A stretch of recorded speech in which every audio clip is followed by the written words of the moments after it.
Hello everyone, welcome to CIZ plus. कैसे हैं आप? बढ़िया एकदम। तो आज के लेक्चर में, थर्मोडायनामिक्स के लेक्चर में हम पढ़ने वाले हैं बहुत ही इंपॉर्टेंट लॉ, जिसे बोलते हैं फर्स्ट लॉ ऑफ थर्मोडायनामिक्स, और इसी को law of conservation of energy के नाम से जाना जाता है। इसी को जूल्स लॉ के नाम से भी जाना जाता है।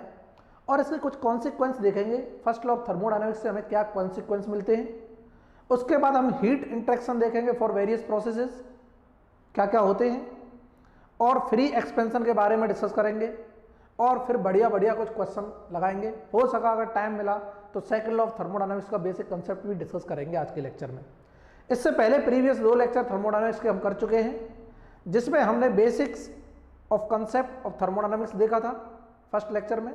सेकंड लेक्चर में हमने जीरोथ लॉ के बाद जो भी प्रोसेस है उसमें क्या वर्क होता है, PdV वर्क क्या होता है, वेरियस प्रोसेस के लिए वर्क कैसे कैलकुलेट करते हैं, वो सारी चीज़ें हमने सीख ली हैं। इसलिए जो भी स्टूडेंट आज के सेशन में नया जुड़े हैं उनसे रिक्वेस्ट यही करूंगा कि पहले वो 2 लेक्चर देखें जाके प्लेलिस्ट में जाके। इवन फ्लूइड मैकेनिक्स के भी लेक्चर देख लें, वो भी कंप्लीट हो चुका है। फ्लूइड मशीनरी भी हो गया है। क्वेश्चन प्रैक्टिस के साथ साथ हर एक कंसेप्ट को डिस्कस किया गया है, इंपॉर्टेंट कंसेप्ट जो कि एग्जामिनेशन पॉइंट ऑफ व्यू के लिए आपके लिए बहुत ही यूजफुल है। आपको पता ही है SSC JEE क्रैश कोर्स 2020 जिसका शेड्यूल्ड हुआ है 22 मार्च से, उसके लिए सीरीज चल रही है। इवन आप अगर SSC JEE के अलावा किसी भी state junior engineer, assistant engineer या फिर PSU की प्रिपरेशन कर रहे हो, उसके लिए भी ये लेक्चर्स बहुत बेनिफिशियल है। रिवीजन कर सकते हो, नोट्स बना के आप यहाँ से चीज़ों को समझ सकते हो। कंसेप्ट भी क्या क्या आते हैं, क्या क्या पूछे जाते हैं, डायरेक्टली फैक्चुअल क्वेश्चंस हैं जो यहाँ पे पूछे जाते हैं। क्लियर है ना? या फिर कोई भी स्टूडेंट अगर बिल्कुल भी नहीं पढ़ा है, अभी तक कुछ भी नहीं आता है, तो हमारा वेबसाइट पे जाके विजिट कर सकते हैं। आपके लिए स्पेशली डिजाइन किया है, हाई क्वालिटी वीडियो लेक्चर्स हैं इस कोर्स में। इस कोर्स का नाम है SSC JEE full nutrition pack. मिलेगा आपको www.cizplus.com पर, या फिर आप एंड्रॉयड ऐप डाउनलोड कर सकते हैं गूगल प्ले स्टोर से, CIZ प्लस नाम का।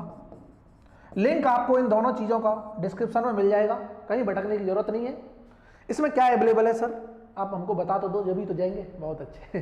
क्या है देखो, SSC JEE fast track course है मैकेनिकल इंजीनियरिंग के लिए, जिसमें हर एक सब्जेक्ट को कवर किया गया है according to your examination point of view. अगर आप इस कोर्स को देखते हो तो वाकई में कॉन्फिडेंस फील करोगे एग्जामिनेशन में। ये सिर्फ हम इसीलिए बोल रहे हैं क्योंकि पूरे 10-15 साल के पेपर की एनालिसिस करके जो भी चीज़ें पूछी जा रही हैं वही यहाँ पर चीज़ें पढ़ाई गई हैं। कोई भी फालतू की चीज़ नहीं है, बिल्कुल आपको fact to fact with a detailed explanation, क्या क्या चीज़ें आपके लिए इंपॉर्टेंट हैं वो सारी यहाँ पर कवर कराई गई है। ठीक है।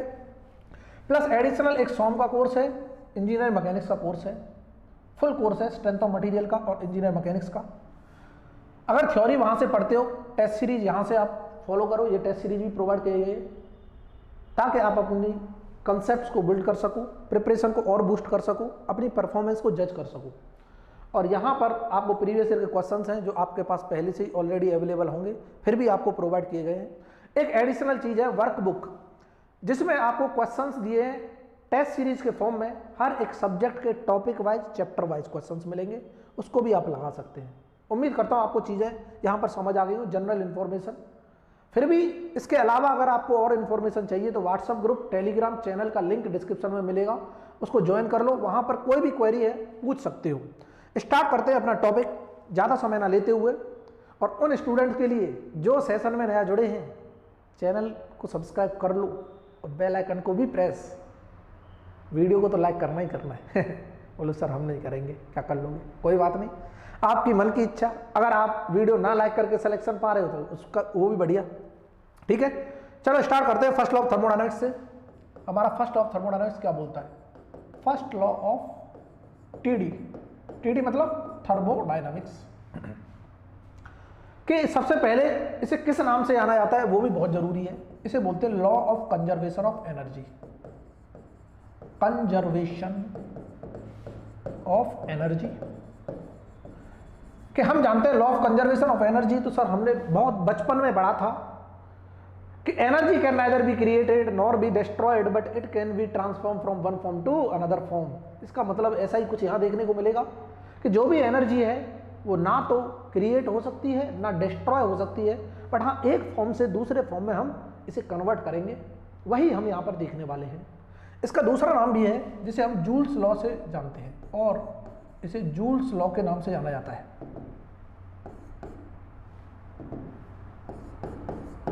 जूल्स लॉ, ठीक है।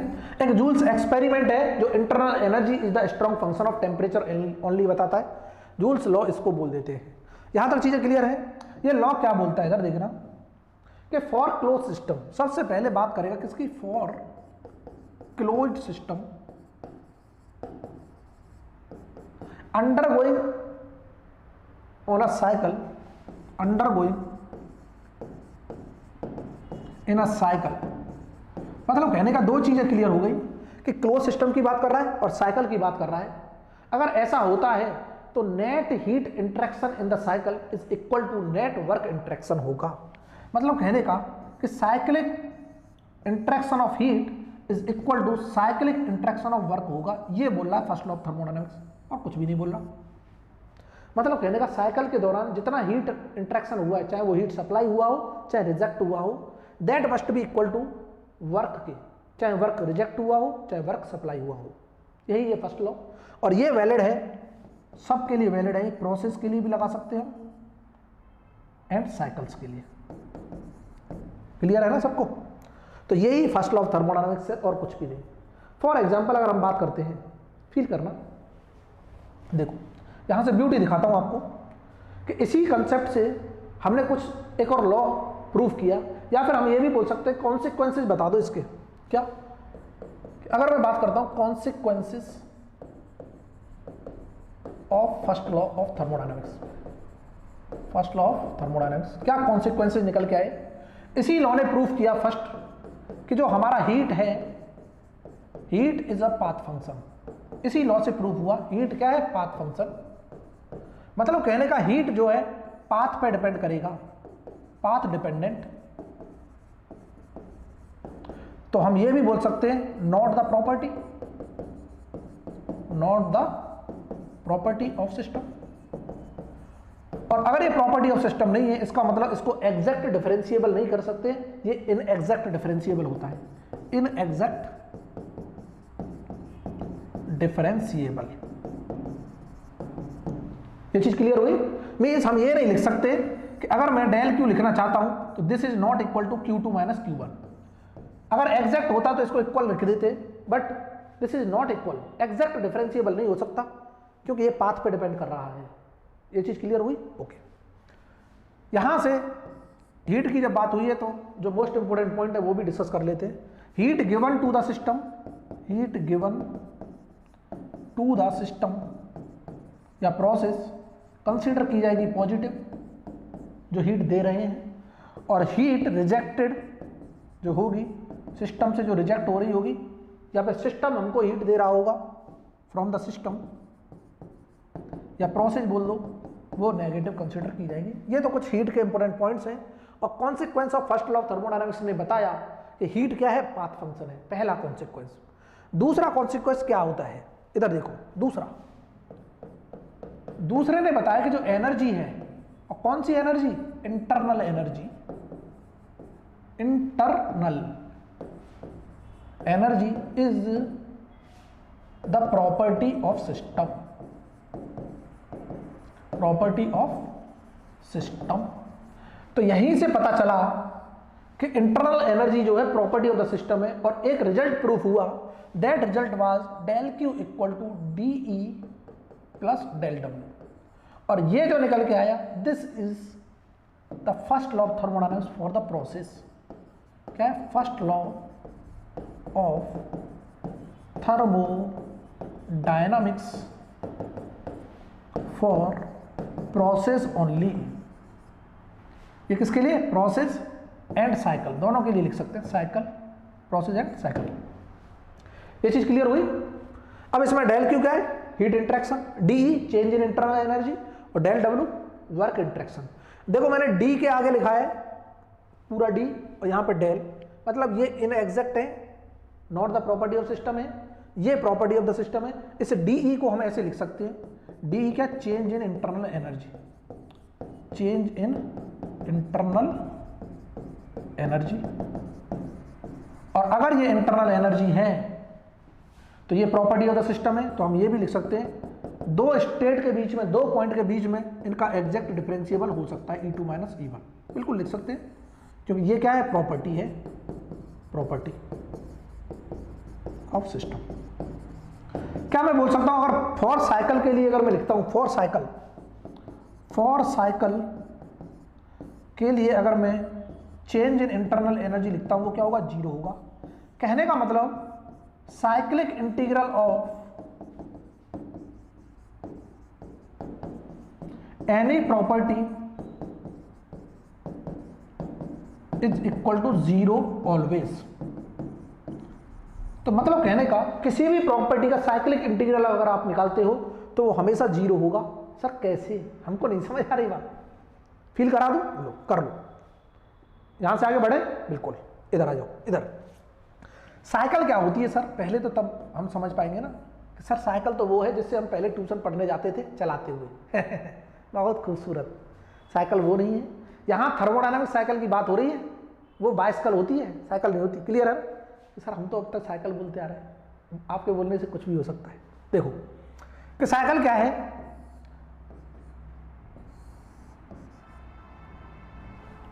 कि साइकिल को अगर हम डिफाइन करते हैं कि इनिशियल और final points of any combination of processes अगर सेम होता है that is known as cycle. जैसे फॉर एग्जांपल मैं बहुत सी प्रोसेस से गया, एक प्रोसेस यहां पर गई 1 से 2, ठीक है, फिर उसके बाद मैंने एक प्रोसेस यहां फॉलो की 2 से 3, उसके बाद फिर मैं वापस इसी पे आ गया 3 से 1 पर।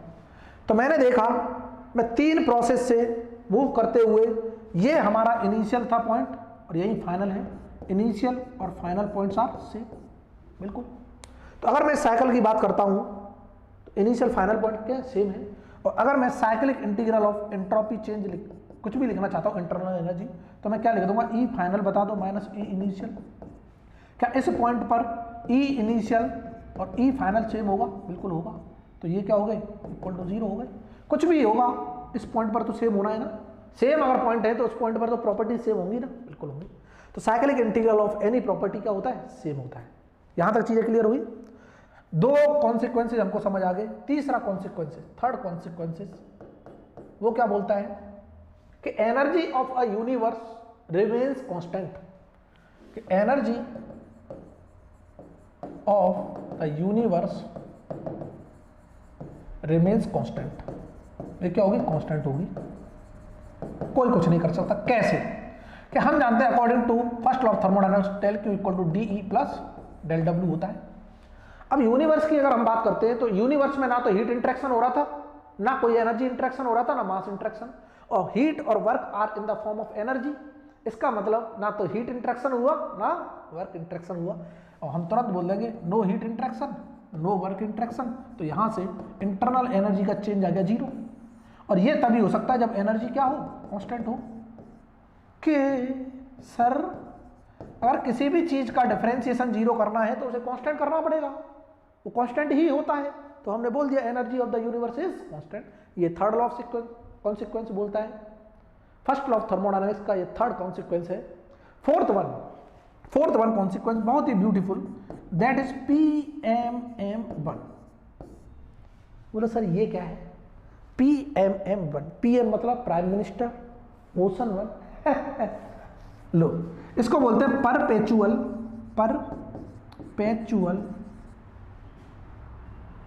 Motion machine of first kind. तो यहीं से पता चला कि PMM1 इज नॉट पॉसिबल, कि perpetual motion machine of first kind is not possible. बोलो सर होती क्या है ये तो बताओ, परपेचुअल मोशन मशीन होती क्या है, समझना है, लिखा नहीं रहा। कि ऐसी कोई भी डिवाइस नहीं है दुनिया जहां में कि वो हमको energy they they without absorbing the energy in the other form. कहने का मतलब कि किसी भी डिवाइस से हम एनर्जी डायरेक्टली एक्सट्रैक्ट नहीं कर सकते अनलेस और अनटिल उसमें हम एनर्जी सप्लाई ना कर रहे हों। कि अगर हमें एनर्जी चाहिए किसी डिवाइस से तो हमें एनर्जी सप्लाई करनी पड़ेगी। तो यही बोला गया PMM1 कि ऐसी डिवाइस पॉसिबल नहीं है कि वो सिर्फ आपको कंटिन्यूअस एनर्जी देती जाए without absorbing energy from the other source, यही था PMM1 और ये था क्या, इम्पॉसिबल। बस इतना याद रखना है। तो ये 4 कॉन्सिक्वेंसेज आपको क्लियर हो गए होंगे, उम्मीद करता हूं, ठीक है। इसके बाद हम देखने वाले बहुत ही beautiful concept, that is heat interaction क्या होता है वेरियस प्रोसेस के लिए। उससे पहले हम जानेंगे एंथैल्पी क्या होती है। एंथैल्पी एक वर्ड होता है एंथैल्पी, जिसे हम इंडिकेट करते हैं H से, और this is defined as mathematically enthalpy is the summation of U plus PV। अब U क्या है, U होता है इंटरमोलिक्यूलर एनर्जी, इंटरमोलिक्यूलर एनर्जी। बोलो सर ये कौन सा नया वर्ड आ गया, फील कर रहा। हमने अभी एक पढ़ा था internal energy E is the combination of U plus kinetic energy plus potential energy, कि जो टोटल इंटरनल एनर्जी होती है वो होती है combination of intermolecular plus kinetic plus potential. तो यहां पर जो H है enthalpy is the intermolecular energy plus P into V pressure and volume, और इसकी यूनिट जो निकल के आती है एंथैल्पी की यूनिट ये होती है किलो जूल, या फिर हम बोल सकते हैं जूल, दोनों सेम ही है। किलो जूल मतलब 1 किलो जूल में 1000 जूल होते हैं। अगर मैं बात करता हूं स्पेसिफिक एंथैल्पी, स्पेसिफिक एंथैल्पी, तो ये छोटा h, और छोटा h इक्वल टू होता है बड़ा H डिवाइड बाई मास। मतलब एंथैल्पी पर unit mass is known as specific enthalpy, और इसको हम लिख सकते हैं छोटा u plus pressure into specific volume. और इंपॉर्टेंट बात तो ये है कि इसकी यूनिट होती है किलो जूल पर केजी, क्योंकि पर यूनिट मास की बात हो रही है। ब्यूटीफुल। तो ये होती है हमारी एंथैल्पी। क्लियर है? ओके। अब हम डिस्कस करने जा रहे हैं, जल्दी से नोट डाउन करो, बहुत ही ब्यूटीफुल सा topic, that is heat interaction for various processes. हमने मास इंटरेक्ट वो देख लिया, वर्क इंटरेक्शन, अब बात करेंगे हीट इंटरेक्शन। कि हीट इंटरेक्शन बता दो कि कोई भी हीट का जो इंटरेक्शन हो रहा होगा वो पहली बात तो टेम्परेचर चेंज की वजह से हो रहा होगा। एक पॉइंट से दूसरे पॉइंट पर टेम्परेचर चेंज होगा, कुछ ना कुछ मास होगा। तो हमने यहां से पता किया जो हीट है वो डायरेक्टली प्रोपोर्शनल होती है टेम्परेचर चेंज के, और वो हीट है डायरेक्टली प्रोपोर्शनल होती है मास के भी, कि जितना मास होगा उतना ही ज्यादा हीट ट्रांसफर कर रहा होगा। फॉर एग्जाम्पल फील कराने वाले हैं कि आप ठंडियों में हाथ सेकने के लिए आग लगाते हो, छोटा सा अमाउंट ऑफ मास जलाते हो, आग लगा देते हो, आराम से सेक के बैठे रहते हो। गलती से थोड़ा सा आपने गर्मी में भी लगाया, कोई दिक्कत नहीं, बैठे रहोगे थोड़ी देर। तो अगर गलती से आप में बहुत सारा अमाउंट ऑफ मास, जैसे किसी बिल्डिंग में आग लग गई, क्या आप उसके पास खड़े हो सकते हो? बिल्कुल नहीं। क्यों? क्योंकि क्वांटिटी ऑफ मास ज्यादा हो गया, तो हीट का जो इंटरेक्शन हो रहा होगा, वहां से जो हीट आ रही होगी और आपके ऊपर अटैक कर रही होगी, तो वो भी ज्यादा होगी। तो मास से डायरेक्टली प्रोपोर्शनल टू होती है हीट। फील कर गए होगे? ठीक है। तो इन दोनों के कॉम्बिनेशन से ही मैंने बोला कि जो हीट इंटरेक्शन है वो directly proportional to m into delta T होता है। और इसको प्रोपोर्शनल को हटाऊंगा तो ये आ जाएगा del Q equal to m, proportional हटाने का बाद कांस्टेंट आता है that is known as c delta T, और ये c जो है स्पेसिफिक हीट है। अब हमने तो बोला था सर स्पेसिफिक हीट तो हमारी 2 प्रोसेस के लिए होती है एक तो कांस्टेंट प्रोसेस प्रेशर प्रोसेस, एक होती है कांस्टेंट वॉल्यूम। ठीक है, कोई बात नहीं। एक्चुअल रिजल्ट ये है, और यहां से हम निकाल लेंगे हीट जो होगी किलो जूल होगी, कोई दिक्कत नहीं। ओके। उसके बाद हमें वेरियस प्रोसेस के लिए देखना है, तो हम वेरियस प्रोसेस के लिए देख लेते हैं 1 बाई 1 प्रोसेस। यहां पे लिखते जाओ, यहां पर हीट लिखते जाएंगे डेल क्यू। क्या है सबसे पहली प्रोसेस? क्या हमको नहीं पता सर। सबसे पहली process constant volume, volume equal to constant, तो जो हीट होगा डेल क्यू इक्वल टू वो होगा m specific heat CV delta T, और कुछ नहीं करना। दूसरा प्रेशर इक्वल टू कांस्टेंट के लिए ये होता है del Q equal to m constant pressure पर डेल्टा टी। अब एक ब्यूटीफुल कंसेप्ट ये निकल के आया according to the Joule's experiment कि जो heat interaction at the constant volume is equal to आता है change in internal energy, intermolecular energy du। ठीक है, और heat interaction at constant pressure equal to निकल के आता है चेंज इन एंथैल्पी dH। ये कैपिटल लिख लेना इसको,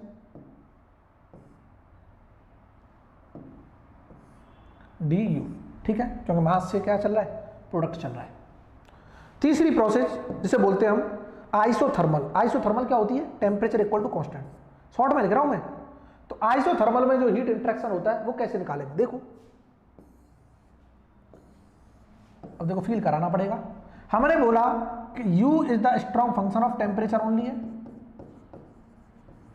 तो मैं ये भी बोल सकता हूं du is directly proportional to temperature, बिल्कुल ठीक है, ओके, यहां तक क्लियर है। अब मैंने बोला temperature constant, temperature equal to constant पर जो हीट है वो कैसे लिख देंगे? Del Q equal to D U plus del W लिख सकते हैं। मतलब टेम्परेचर कांस्टेंट है तो डेल्टा टी जीरो होगा, तो इंटरनल एनर्जी क्या हो जाएगी? जीरो। तो यहीं से डेल क्यू की वैल्यू डेल डब्ल्यू के बराबर आती है temperature equal to constant process के दौरान। ये चीज क्लियर हुई? ओके, नेक्स्ट हम मूव कर रहे हैं, दो प्रोसेस और है। First one is known as polytropic, fourth one polytropic,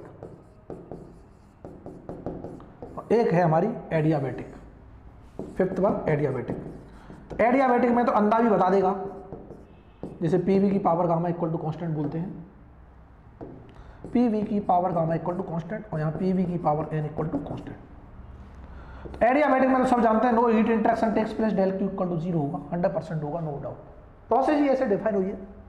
यहाँ पॉलीट्रॉपिक में पता करना है, पॉलीट्रॉपिक में जो डेल क्यू होगा, डेल क्यू और पॉलीट्रॉपिक बहुत इंपॉर्टेंट है, पूछता है, वो होता है gamma minus N divide by gamma minus one into work of polytropic. Polytropic का वर्क भी बता दो उसके बराबर। तो ये रिजल्ट है जो बहुत ही खूबसूरत है और इनको याद रखना है, ठीक है, लिख लोगे?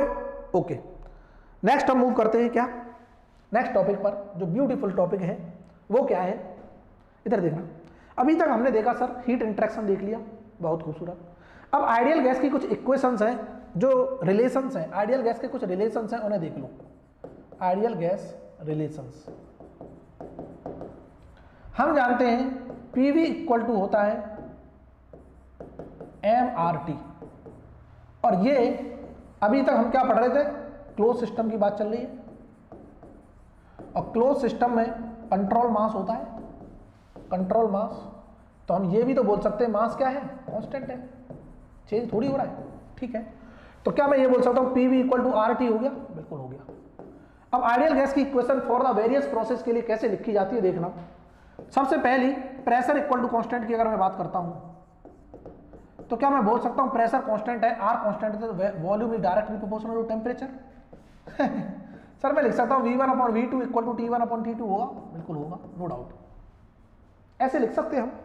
दूसरा कि नहीं सर मेरी तो इच्छा ये थी वॉल्यूम को कांस्टेंट करो, ठीक है कर लिया, वॉल्यूम कांस्टेंट किया, आर कांस्टेंट था, pressure is directly proportional to temperature हो गया। क्या मैं ये बोल सकता हूँ P1 upon P2 equal to T1 upon T2 होगा? बिल्कुल होगा, नो डाउट। बोले सर क्या बात कर रहे हो? तीसरा ब्यूटीफुल कंसेप्ट, तीसरा थर्ड वन कि टेम्परेचर इक्वल टू कांस्टेंट कर दिया, जिसे हम आइसोथर्मल बोलते हैं। फील करो, feel, temperature constant, R constant, PV equal to constant हो गया। Oh my god, beauty. क्या मैं लिख सकता हूँ इसे P1 V1 equal to P2 V2? बिल्कुल लिख सकते हैं। हम ये भी लिख सकते हैं P1 upon P2 equal to V2 upon V1, उल्टा करके।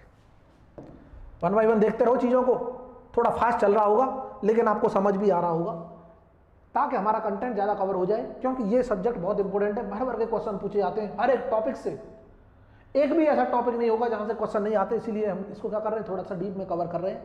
उम्मीद करता हूं आपको लेक्चर पसंद आ रहे होंगे, और वाकई में पसंद आ रहे हैं तो क्या किया करो, सपोर्ट किया करो, थोड़ा लाइक कर दिया करो वीडियो, कमेंट भी कर दिया करो कि हाँ सर मजा आ रहा है, बिल्कुल, और शेयर भी किया करो ताकि हमको भी अच्छा लगे, मोटिवेशन मिलेगा। तो यहाँ पर भी मजे से पढ़ाएंगे, एक्सप्लेनेशन भी दे देंगे खूब अच्छा खासा। फोर्थ वन, अब बात आती है एडियाबैटिक प्रोसेस, पीवी की power gamma equal to constant. यहाँ पर कुछ रिजल्ट्स हैं, उनको आपको याद रखना है कि टेम्परेचर का प्रेशर के साथ T2 अपॉन T1 का रेशियो जो होगा वो equal to P2 upon P1 की power gamma minus 1 upon gamma होता है। एक रिजल्ट तो ये याद रखना है। And T2 upon T1 equal to V1 upon V2 की पावर गामा माइनस 1, एक ये रिजल्ट याद रखना है। दोनों ब्यूटीफुल रिजल्ट है, एडियाबैटिक प्रोसेस के लिए है, ठीक है। अगर जहां पर भी टर्म आ जाता है एडियाबैटिक प्रोसेस तो हम ये रिजल्ट डायरेक्टली अप्लाई कर सकते हैं। इसमें अजम्पशन है, क्या क्या अजम्पशन है दोनों को ड्राइव करने के लिए? पहला अजम्पशन आइडियल गैस मानी गई है, ठीक है, और दूसरा एडियाबैटिक प्रोसेस। क्या चीज क्लियर हुई? ओके, नेक्स्ट हम बात करते हैं फिफ्थ वन। नेक्स्ट क्या बात करते हैं? फिफ्थ पॉइंट हमारा ब्यूटीफुल सा पॉइंट है फिफ्थ वन। ये है पीवी की power N equal to constant. Polytropic process के लिए रिजल्ट अगर हमें देखने हैं तो सेम रिजल्ट है, बस गामा की जगह एन रिप्लेस कर दो, T2 upon T1 equal to P2 upon P1 की power n-1 upon n and T2 upon T1 equal to V1 upon V2 की पावर n-1। तो ये ब्यूटीफुल से रिजल्ट है, आपको याद रखने और कुछ नहीं करना। इनके प्रूफ भी हैं, कहाँ से आ रहे हैं प्रूफ आपके लिए अभी इंपॉर्टेंट नहीं है, फिर भी प्रूफ देखना चाहते हो तो जाओ वेबसाइट पर www.cizplus.com पर, वहाँ पर आपको कोर्स मिलेगा SSC JEE full nutrition pack. उसमें आप हर चीज़ डिटेल में देख सकते हो, बेसिक से समझ सकते हो, हर चीज़ का एक्सप्लेनेशन वहाँ पर मिल जाएगा, आपको कोई दिक्कत वाली बात ही नहीं रहेगी। यहाँ तक चीज़ें क्लियर हो रही है? ओके, कमेंट करते रहा करो साथ ही साथ कि हाँ सर मज़ा आ रहा है, क्लियर हो रही हैं चीज़ें। उसके बाद हम डिस्कस करने जा रहे हैं, ये तो हो गया हमारा कंसेप्ट कि ये तो नॉन फ्लो प्रोसेस हमने पढ़ ली सर। अब हम बात करेंगे फ्लो प्रोसेसेस की। किसकी? फ्लो प्रोसेस, या फिर हम बात कर सकते हैं कंट्रोल वॉल्यूम एनालिसिस। जैसे अगर मैं बात करता हूं ओपन सिस्टम की, या फिर हम बोल सकते हैं कंट्रोल वॉल्यूम एनालिसिस, या फिर हम बोल सकते हैं फ्लो प्रोसेसेस। अभी तक हमने देखा था नॉन फ्लो था, तो इसमें जैसे ही फ्लो आएगा तो फ्लो आने के साथ साथ मोस्ट इंपोर्टेंट इक्वेशन है, उसी को पता करना है आपको, that is known as steady flow energy equation. यहां से एक इक्वेशन निकल के आई जिसे बोला गया SFEE, इसका नाम है स्टडी फ्लो एनर्जी इक्वेशन। और ये इक्वेशन भी क्या बता रही है? फर्स्ट लॉ ऑफ थर्मोडायनामिक्स बता रही है, first law of thermodynamics for open system, open system या फिर फ्लो प्रोसेसेस। कि फ्लो प्रोसेसेस के लिए फर्स्ट लॉ ऑफ थर्मोडायनामिक्स क्या होगा वो बता रही है। ओके, होती क्या है वो समझते हैं। मैं पर यूनिट मास लिख रहा हूं, this equation is written as, यहां पर हम बात कर रहे हैं किसकी? पर यूनिट मास की, कि सारी क्वांटिटी मैं पर यूनिट मास लिखूंगा, मींस स्पेसिफिक क्वांटिटी लिख रहा हूं। तो याद रहे मास से मल्टीप्लाई करना नहीं भूलना है, फिर मैं इंडिकेट कर रहा हूं। तो स्टडी फ्लो एनर्जी इक्वेशन क्या बोलती है कि एनर्जी सेम रहेगी, टाइम के साथ कोई चेंज नहीं हो रहा, उसी प्रॉपर्टी को बोलते हैं स्टडी, जिसमें टाइम के साथ कोई चेंज ना हो। ओके, तो इक्वेशन क्या बोलती है कि H1 enthalpy at the inlet, H1 plus V1 square upon 2G, H1 plus V1 square upon 2G plus GZ1 plus del of Q, small लिख रहा हूं मैं, del of Q equal to H2 plus इस V को C कर लो यहां, क्योंकि volume भी हम V से लेते हैं, यहाँ ये वेलोसिटी है, ये क्या है? वेलोसिटी। तो इसको मिटा के क्या कर लो? C कर लो यहाँ, तो आपके लिए आसान रहेगा चीज़ों को समझना। C1 स्क्वायर कर लो यहाँ, ठीक है? C मतलब वेलोसिटी, जो फ्लो कर रहा है उसकी velocity. H2 plus C2 square upon 2,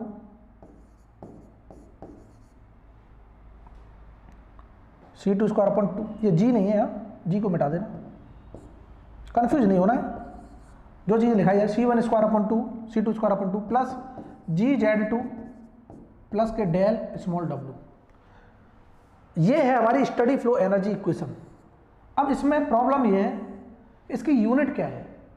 अगर मैं इसको 1000 से डिवाइड कर देता हूँ, इसको भी 1000 से डिवाइड कर देता हूँ, इसको भी 1000 से डिवाइड कर देता हूँ, और इसको भी 1000 से डिवाइड कर देता हूँ, तो इस पूरे टर्म की इक्वेशंस की जो भी टर्म्स हैं, इनकी जो यूनिट है वो हमको पता चल गई, वो है किलो जूल पर केजी।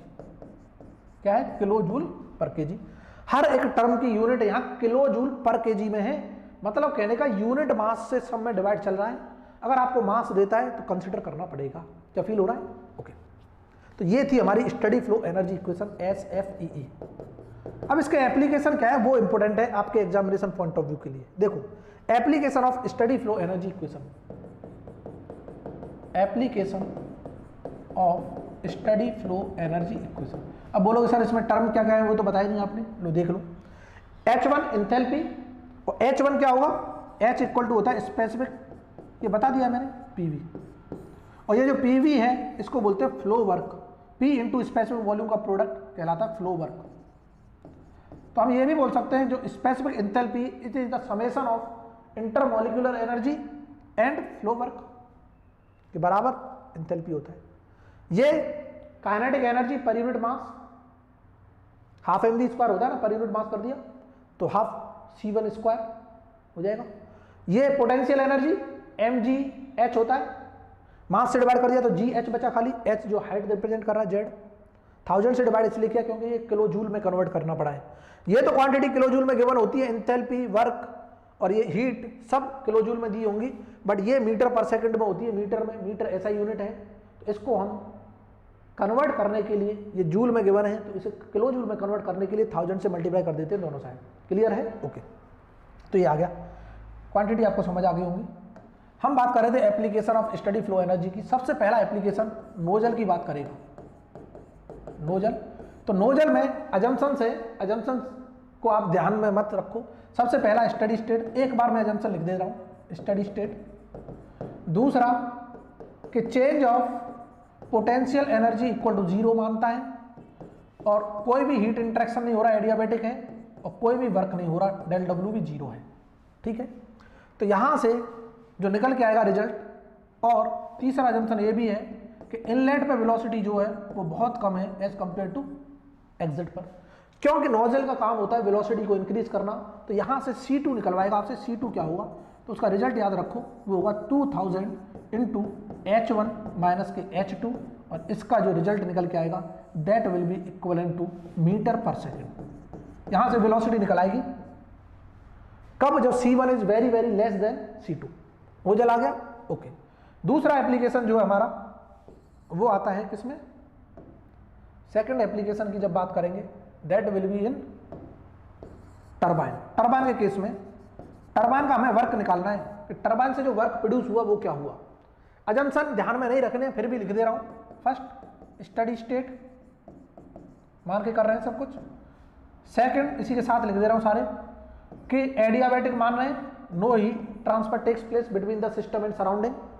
तीसरा ये भी मान रहे हैं change in kinetic energy equal to change in potential energy क्या है, 0 है, कोई भी चेंज नहीं हो रहा।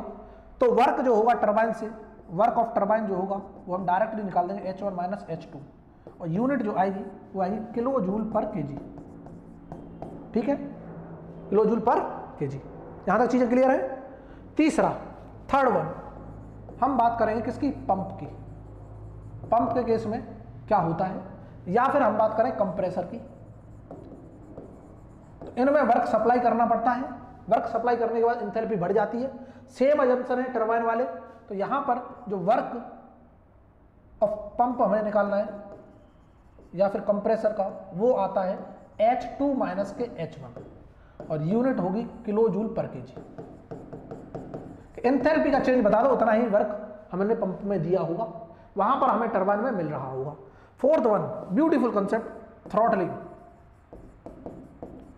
ये प्रोसेस थ्रॉटलिंग वो प्रोसेस होती है जिसमें एंथैल्पी सेम होती है H1 इक्वल टू H2 और इसमें अजम्पशन याद रखने बहुत इंपॉर्टेंट। स्टडी स्टेट सबसे पहला, स्टडी स्टेट। दूसरा no heat interaction takes place and no work. तीसरा change in kinetic energy equal to change in potential energy equal to 0 और ये हाईली इरिवर्सिबल प्रोसेस है, ये याद रखना है आपको, हाईली इरिवर्सिबल प्रोसेस। तो थ्रॉटलिंग जो प्रोसेस होती है वो सेम एंथैल्पी पे होती है, इसीलिए इस प्रोसेस को बोला जाता है आइसेंथैल्पिक प्रोसेस, जिसकी सेम एंथैल्पी हो, आइसेंथैल्पिक प्रोसेस। तो ये तो थे हमारे फर्स्ट लॉ ऑफ थर्मोडायनामिक्स के कंसेप्ट। ये स्टडी फ्लो चल रहा था। एक अनस्टडी फ्लो का भी कंसेप्ट आपसे पूछ लेगा। अनस्टडी फ्लो एनर्जी इक्वेशन क्या होती है वो भी आपसे पूछ सकता है। अनस्टडी, वैसे आज तक पूछा नहीं गया, unsteady flow energy equation for first law of thermodynamics for the flow process. ये सारी फ्लो प्रोसेस के लिए, ओपन सिस्टम के लिए याद रखना, क्लोज सिस्टम हम पहले डिस्कस कर चुके हैं। तो अब देखो अनस्टडी में क्या होता है कि टाइम के साथ चीजें चेंज हो जाती हैं। मतलब कहने का जो मास भी होगा dm/dt वो क्या होगा, मास इनलेट पे बता दो माइनस एग्जिट पे बता दो, ये होता है मास फ्लो रेट, इनलेट पे माइनस एग्जिट पर चेंज पर यूनिट टाइम। इसी को बोलते हैं कंजर्वेशन ऑफ मास, टाइम के साथ अगर चेंज हो रहा है तो कितना हो रहा है। सिमिलरली एनर्जी का चेंज डीई अपॉन dt का चेंज किसमें, कंट्रोल वॉल्यूम में, क्योंकि कंट्रोल वॉल्यूम एनालिसिस हो रही है सीवी। कंट्रोल वॉल्यूम का मतलब हमने एक रीजन सेलेक्ट किया है, उस रीजन की एनालिसिस हो रही है, ना कि मास की। मास तो आ रहा है और जा भी रहा है। यहाँ पर हम कंट्रोल वॉल्यूम एनालिसिस करते हैं, एक रीजन सेलेक्ट कर दिया जिसका वॉल्यूम क्या रहने वाला है, सेम रहने वाला है, उसमें फ्लो आएगा और बाहर जाएगा। मीन्स मास किसी भी वेलोसिटी से आ रहा है, एंटर करके निकल भी रहा है, कुछ एनर्जी लेके आ रहा है, कुछ एनर्जी लेके जा रहा है। ठीक है, अब ये जो इक्वेशन होती है वो क्या होती है कि ये फ्लो रेट में चल रही है ना, तो पर यूनिट टाइम ये रेट की बात हो रही है। कि अब मास फ्लो रेट की बात हो रही है, मास फ्लो रेट इनलेट पे बता दो, एच इनलेट CI² अपॉन 2000 लिख लेना किलो जूल में कन्वर्ट करने के लिए, GZI अपॉन 1000 प्लस डेल मास का मल्टीप्लाई कर दो तो डेल Q डॉट हो जाएगा। इतना तो इसमें एडिशन हुआ मास एनर्जी के साथ, इतनी एनर्जी आई सिस्टम में और बाकी गई तो माइनस कर दो। एग्जिट में मास क्या होगा, H exit plus CE² upon 2000 plus GZE upon 1000 और प्लस कुछ हमने वर्क भी किया होगा, तो ये प्लस माइनस हो जाएगा, यहाँ जाके यहाँ पर क्या हो जाएगा माइनस के डेल W। तो ये था अनस्टेडी स्टेट में, कोई दिक्कत नहीं है, अगर आता है तो आप इसको टिक कर देना।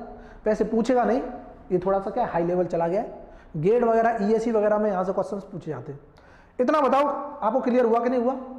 तो ये तो फर्स्ट लॉ ऑफ थर्मोडायनामिक्स से सारे कंसेप्ट थे। इसके बाद हम देखेंगे सेकंड लॉ ऑफ थर्मोडायनामिक्स, लेकिन उससे पहले कुछ क्वेश्चन डिस्कस कर लेते हैं जो बहुत ही ब्यूटीफुल क्वेश्चन है। इधर देखना हमारी स्क्रीन पर, फर्स्ट क्वेश्चन, आंसर आपको बताने, सारे कंसेप्ट आपने पढ़ रखे हैं, टेंशन किसी को नहीं लेनी है। समय लो 5 सेकंड मात्र और आंसर टिक करो, ऑप्शन में लिख के बताओ।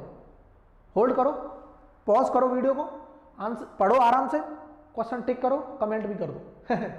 ठीक है, चलो पहला क्वेश्चन क्या बोल रहा है स्क्रीन पर, the work done in the expansion of gas from volume V1 to V2 under constant pressure.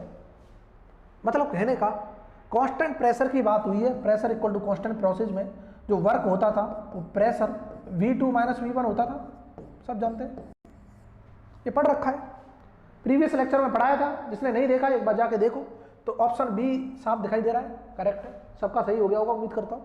Next question देखो आपकी स्क्रीन पर, beautiful, heat and work are, आज भी बताया हीट के बारे में, प्रीवियस लेक्चर में वर्क के बारे में बताया था। दोनों पाथ फंक्शन है, इन एग्जैक्ट डिफरेंशियल है और प्रॉपर्टी ऑफ द सिस्टम तो कतई नहीं है। तो पाथ फंक्शन है तो यहाँ पर सी टिक मार दो आँख कान बंद करके। सिस्टम की प्रॉपर्टी बिल्कुल कतई नहीं है। इंटेंसिव प्रॉपर्टी तो है ही नहीं, पॉइंट पे डिपेंड कर ही नहीं रहे, तीनों ऑप्शन गलत है। नेक्स्ट क्वेश्चन हमारी स्क्रीन पर, ब्यूटीफुल, जल्दी से इसको पॉज करो, पढ़ो, आंसर बताओ।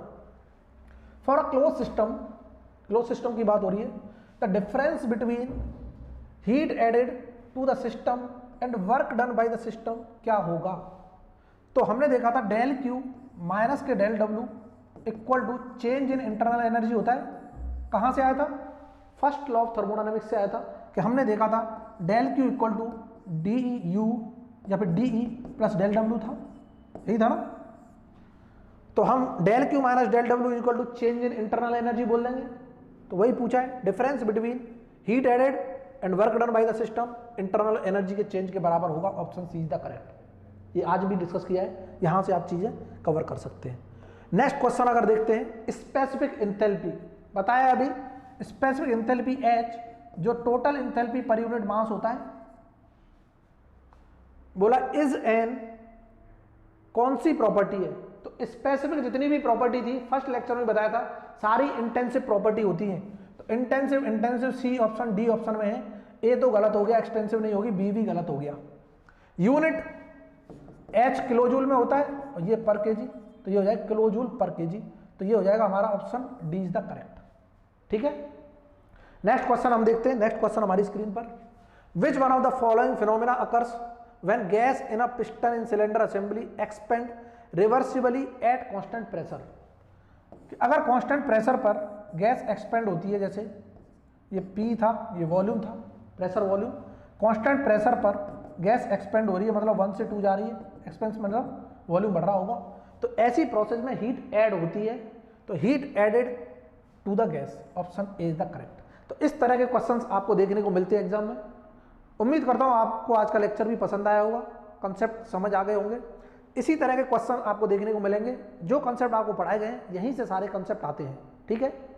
तो ऐसे ही पढ़ते रहो, मुस्कुराते रहो, हंसते रहो, देखते रहो CIZ प्लस पर हर एक कंसेप्ट को आसान करने का तरीका। दूसरी चीज़ ये है कि अगर आपको कोई भी इन्फॉर्मेशन चाहिए तो व्हाट्सएप ग्रुप और टेलीग्राम चैनल लिंक आपको डिस्क्रिप्शन में मिल जाएगा, ज्वाइन करके आप कोई भी क्वेरी पूछ सकते हो, कोई भी इन्फॉर्मेशन ले सकते हो एग्जाम से रिलेटेड, या फिर कोई भी हमारी जो रिक्रूटमेंट नहीं हो रहे हैं उनके फॉर्म कैसे आते हैं, कब आ रहे हैं, कोई भी इन्फॉर्मेशन चाहिए तो आप ज्वाइन कर सकते हैं, ठीक है। तो आज के लेक्चर में इतना ही बहुत। नेक्स्ट लेक्चर में हम यहाँ से फर्दर सेकंड लॉ देखेंगे, एंट्रोपी देखेंगे और बेसिक कुछ और कंसेप्ट हैं उनको देख के हमारा कवर हो जाएगा थर्मोडायनामिक्स का बेसिक पार्ट। उसके बाद हम एप्लीकेशन की तरफ मूव करेंगे। चलो आज के लिए इतना ही बहुत है। Thank you so much.